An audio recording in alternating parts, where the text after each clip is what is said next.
juga, tak tutup kan. Sebab apa? Sebab kadang-kadang kita nak buat apa-apa pun asyik, kalau ada cuti, asyik-asyik cuti, kita pun dah pening dah nak buat apa kan. Betul tak betul?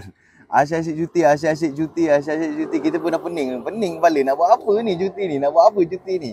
Saya cuti-cuti pun kalau cuti pun masih kat sini lagi lah. Cuti-cuti masih di sini.